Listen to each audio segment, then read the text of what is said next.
Eu nunca encontrava minha mãe em casa quando eu voltava da escola.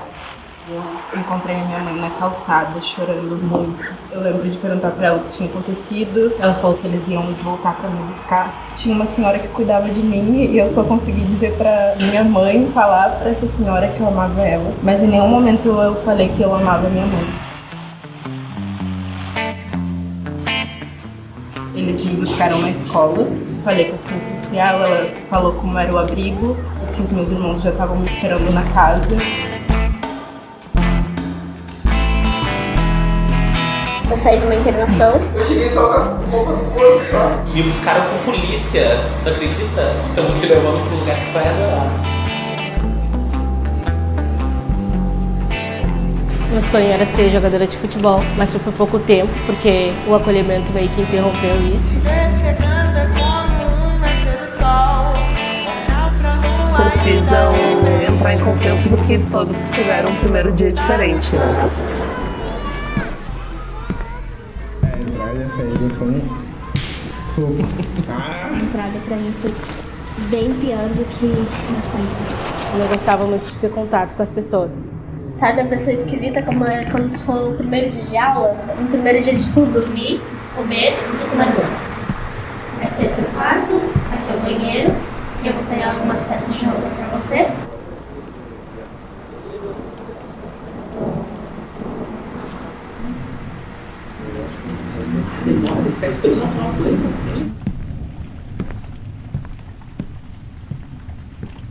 Eles te veem tomando banho, pra você estar tomando banho direito. Isso é uma coisa mega. Não sei do teu, minha experiência aqui. Não, sim, Minha não. experiência. Isso aí é estranho. Minha Tá tudo experiência. bem. E eles não explicavam que aquilo ali era um abrigo, que era uma instituição, que tu estava ali por questão de vulnerabilidade social. Não, tu só entrava lá e tu começava a ter uma rotina. E durante a rotina que tu ia entendendo. Aí eu ia conversando com um, com o outro, e perguntava, quantos anos tu tá aqui? Eu tô 10 anos, eu tô 5 anos. Aí eu ficava, meu Deus, é isso, tudo que eu vou ficar na vida, sabe? E era uma coisa... É muito 10 anos. Isso se chama casa de passagem.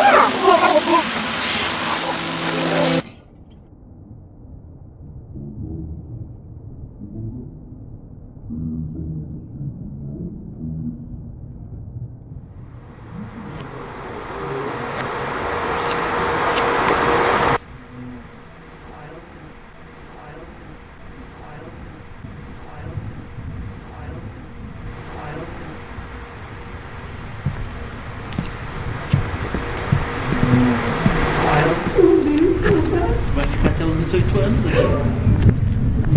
Já se acostuma. Agora aqui eu só... Ainda mais que a tua idade não diz nem pra adoção. Não der, não serve, já é grande já. Não é nem criança. Tem que entrar no nosso grupo, se quiser ficar aqui. Se tiver. O muro é grande. Olha, É grande. fica de olho na tua cidade. Vai ter que obedecer ordens. Lavar banheiro. Complicado. Depois vai ter que sair sozinha lá fora. Sem ninguém. Ai, eu acho uma bola. Concentração na respiração.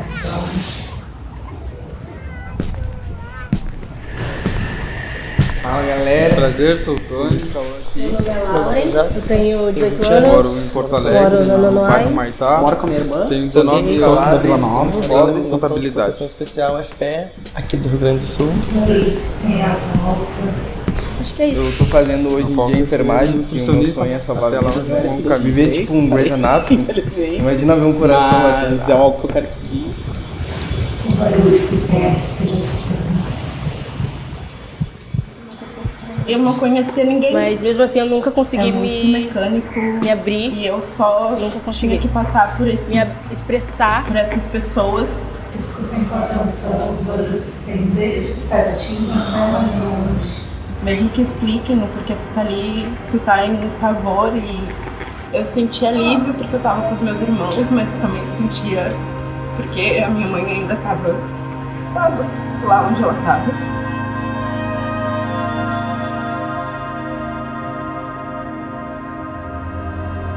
Os primeiros dias foram muito tensos porque nós éramos crianças de rua. A gente ia dormir de madrugada, ficava na rua até a hora que a gente queria. E no abrigo tem as regras, né?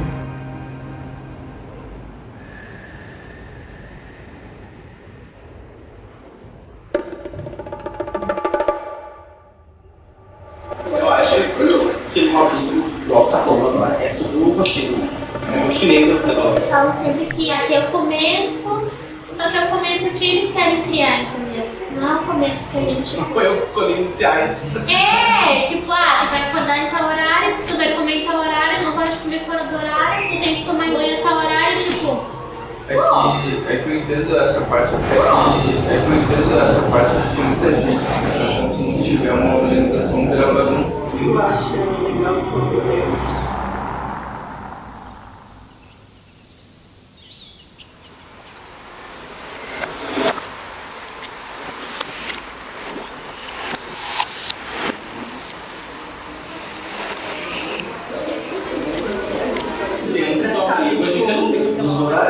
É como trabalho. Se fosse. Não, Trabalho, eu não posso fazer o que eu quero. Eu não posso falar o que eu quero. a gente tá divertindo. Mas é que pessoas, elas não são trabalhos. Não é uma terapia onde tu é um terapeuta que tá cuidando daquela pessoa. Aquilo ali é um trabalho. Quando tu fala da vida 24 horas de uma pessoa, ela não é só trabalho. Porque no final, Chamar alguém. na hora de assinar o contra-cheque lá, o trabalho tava feito. Eu não posso ter isso como trabalho que eu tenho que resolver. Porque no trabalho a gente tem uma função e a gente tem uma entrega. Entendeu? E a entrega é o quê? É fazer com que elas tomem banho exatamente às 7 horas da noite sem que elas cortem. Não, ele só vai querer que ela tome um banho. Se ela vai se cortar nesse meio do caminho, não está certo.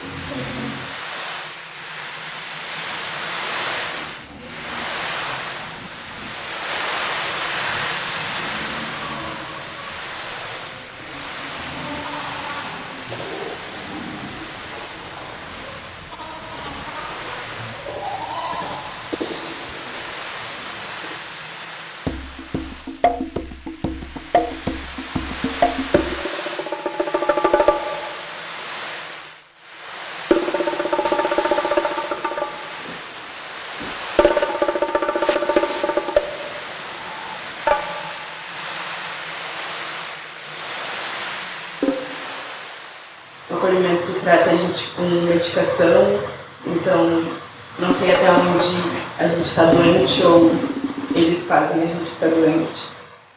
A maioria das pessoas são alienadas, né? Porque imagina, vocês pensam que vocês dão mais do que a metade da nossa vida ao trabalho? Eu catava latinha, papelão, garrafa. Simplesmente pra sobreviver? Pra mim comprar meu desodorante, pra mim ir na lan house com o meu dinheiro que eu conquistei. Ali com 8, 7 anos eu já fazia isso. Qual é o sentido das coisas, gente? Eu sempre busquei as minhas coisas. Não tem sentido. Gente rico, não dos outros. Se for pra trabalhar, pra ajudar o próximo...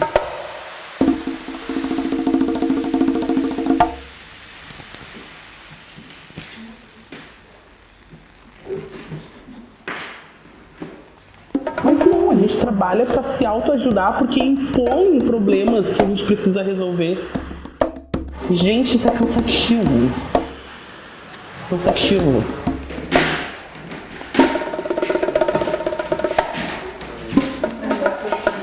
Não concordo em nada com o Estado social-democrata. Pra mim, ou é o socialismo, depois o comunismo, ou nada. Nada.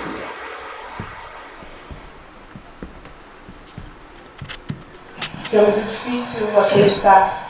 Mais fácil acabar comigo do que o capitalismo. Acreditar que alguém pode gostar da gente. E pensar que eu só tenho 22 anos, né? E já tenho essa rotina mega frenética. Por isso que eu realmente, minha mãe de santo vive falando que eu sou preguiçoso. Sou preguiçoso mesmo. Por exemplo, eu tô muito cansado ultimamente, tipo, demais.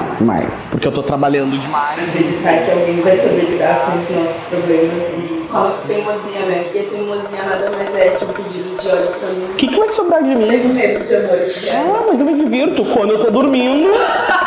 Mas daí logo sonho com um capitalista.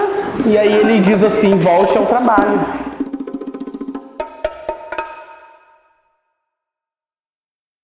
Mas com o passar do tempo, às vezes as coisas a gente tem que acreditar em alguma coisa, né? Pra passar primeiro para as dificuldades e depois para passar em algum momento bom. E a gente sempre tem que pensar positivo, porque a vida às vezes derruba a gente numa maneira que a gente fica cansado. E eu tô às vezes muito cansada. Se tu pensar positivo e pensar em acreditar em ti, tudo vai, como é que eu posso dizer? Tudo vai em frente, né?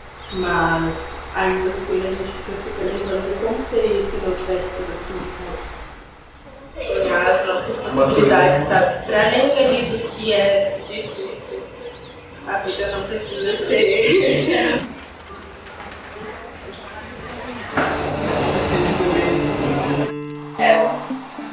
Houve aquele julgamento da sociedade por ter 21 e ainda não estar na faculdade. 3 namoros falidos, um relacionamento abusivo. E doía lembrar do que não foi vivido. 9 anos viveu num abrigo.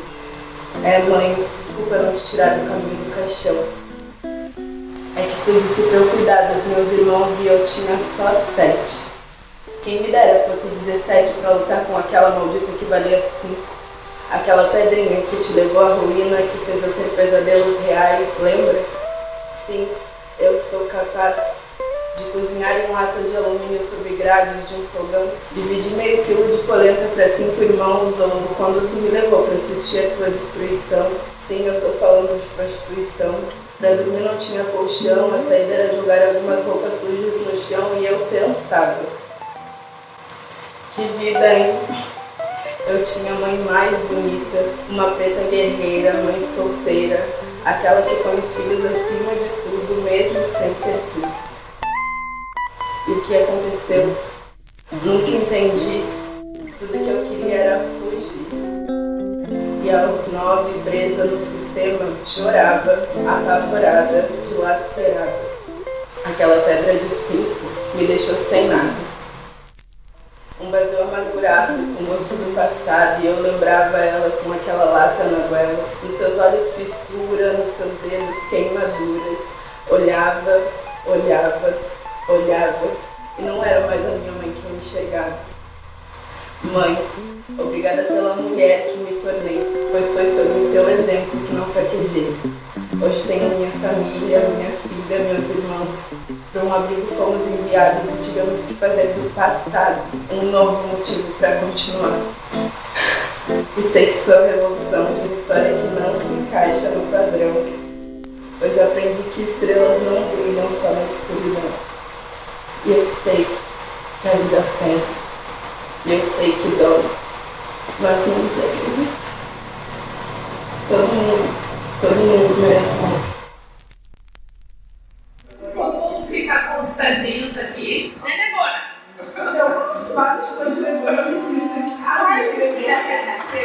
Isabela é uma estratégia também, né? De conseguir passar pela situação. De falar coisas tão pesadas pra nós, parece que até pra não deixar todo mundo tenso, né? Tipo, gente, agora também. Lógico, né? Já passou.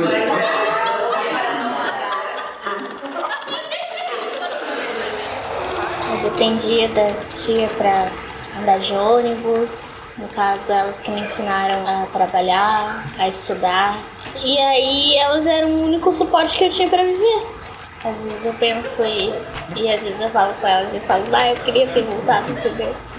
Eu não gosto, nunca não gosto de viver a minha vida aqui, sabe? Mas lá tinha conversas como se fosse uma família de verdade, carinho, comida na mesa, acordar e ver o rosto dela me dando bom dia, me dando abraço, vendo os bebezinhos que estavam lá, e aquilo eu nunca tive, entendeu? E eu saí de lá, e foi a pior coisa do mundo, porque eu precisava delas, entendeu? Elas me faziam bem, elas me faziam acreditar em mim, me faziam querer viver, querer poder estudar sem ninguém pedir. E quando eu saí, foi tipo, tudo por ti, entendeu? E nesse dia eu fiquei tão nervosa que às vezes eu queria ter uma crise de ansiedade, queria tipo segurar elas e não soltar mais, entendeu? Foi horrível, porque como se eu tivesse saído da minha própria família, entendeu? Elas foram as únicas pessoas que acreditaram em mim, entendeu? E ainda eu falo pra elas, cara, vocês me deixaram.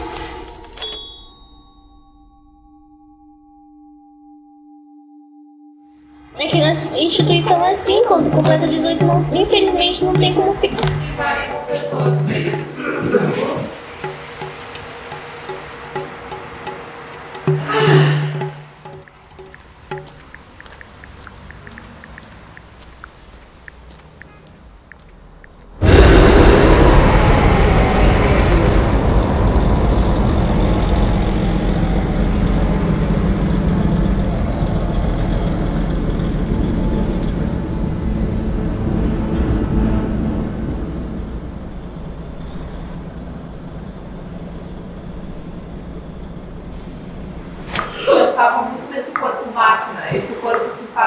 Sistema, relógio, ferramenta, máquina. Esse corpo que faz máquina. Linha de produção, grande máquina, depende de nós para funcionar.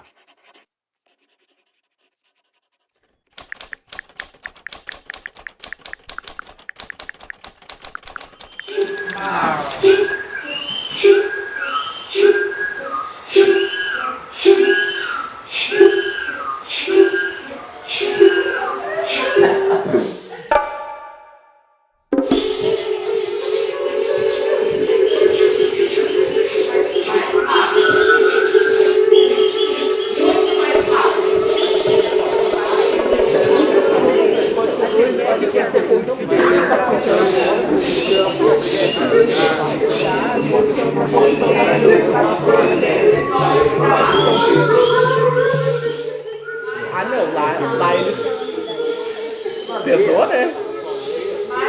Bate com a mão. Eu não sabia disso. Tá, então vamos fazer essa cena.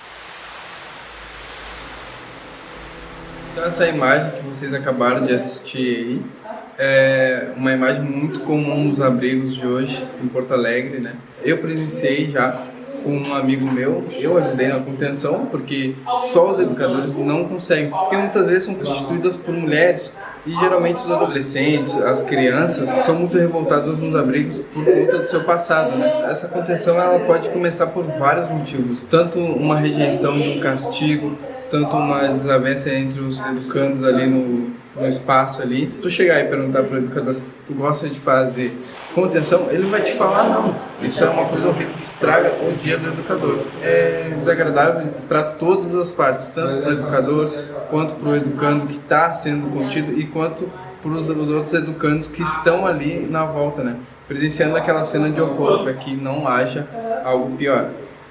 E é isso. Fechou? A gente entender o que a gente é hoje. Se a gente não entender que eu sou uma pessoa de 18 anos que saiu do abrigo, que eu tenho que trabalhar, que eu tenho que fazer minha rotina, a gente nunca vai se desprender de traumas vividos. Tem coisas que não são nossa culpa, elas só aconteceram quando tinha que acontecer. Eu queria mudar a nossa vida, mas eu não tinha força. Eu era uma criança.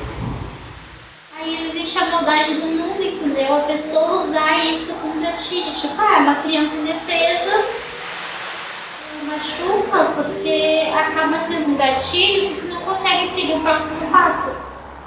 E aí a gente vai fazer o quê? Vai construir novos traumas. Ah, isso aí é a rotina do abrigo. Fui contida várias vezes. Não era porque eu era tentada. Era porque eu sofria muito e eu precisava descontar essa raiva e essa tristeza. Era um pátio enorme, era muito bonito, por sinal. E tinha portas de vidro. Eu quebrei todos os vidros, querendo me machucar. Uma tia apareceu. Ela tem um rosto muito lindo, mas aí nesse dia eu machuquei muito ela. E ela teve que me segurar forte. Eles prendiam minhas pernas, colocaram meu pescoço no chão. Claro, não a forma de me machucar. Eu demorava umas 2 ou 3 horas para me acalmar. Me prendiam no quarto, não me trancavam. Eu grito, que às vezes eu fico sem voz. Só que mesmo assim, eu continuo gritando. Eu ficava gritando. E aí minha visão fica preta e eu enxergo coisas.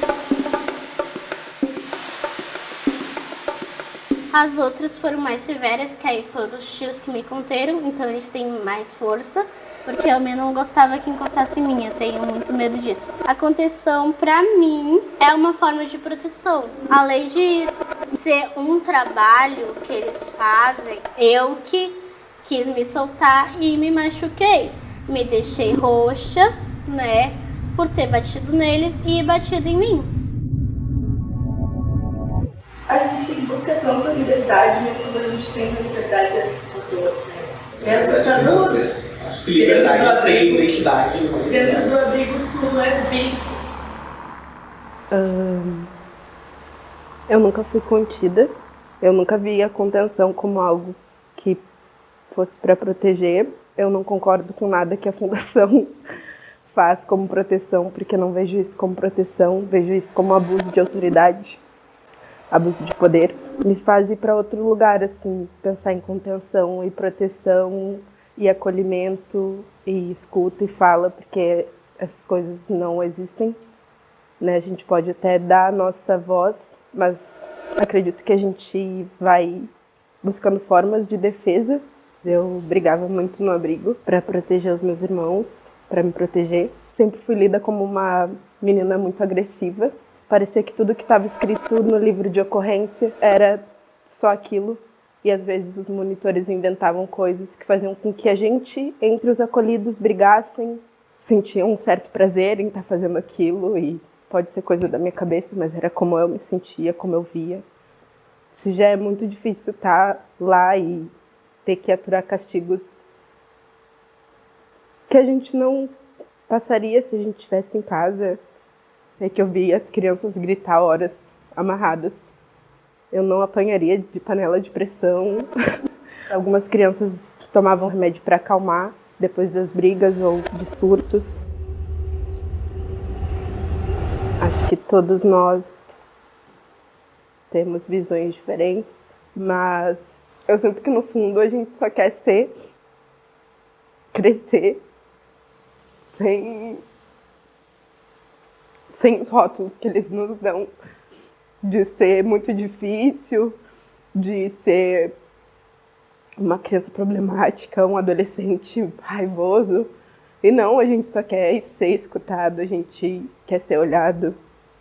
Eu sinto que todo mundo tem muitas feridas e o abrigo não trata isso, sabe? Vai suprindo com um brinquedo que eles te dão ou com uma roupa que chegou da doação. Mas esquecem de perguntar se as coisas estão bem, como foi na escola. E eu tinha só 10 anos, então eu ficava me perguntando o que o abrigo te dá de bom, sabe? Sobre as possibilidades de vida, porque parece que a gente é sempre reduzido a coisas muito baixas, simplesmente por ser crias de situações de vulnerabilidade, e daí parece que a gente não tem perspectiva de vida. Faz a gente não se ver como pessoa real, assim. Pessoa.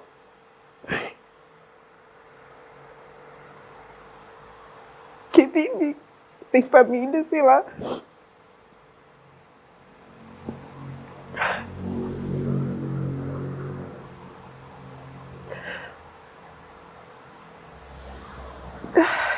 E é isso. Pesado.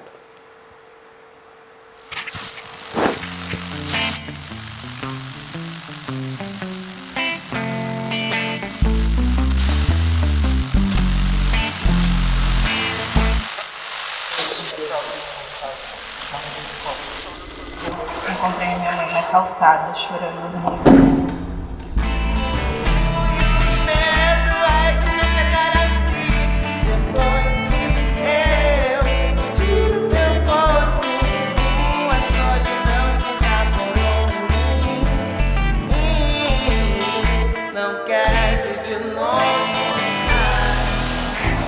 Aqui comigo, amor, quero saber o que será da gente depois que eu provocar um fogo bom no escuro do teu quarto. E o medo é de me apegar a ti depois que eu sentir o teu corpo, a solidão que já morou em mim. Desculpa.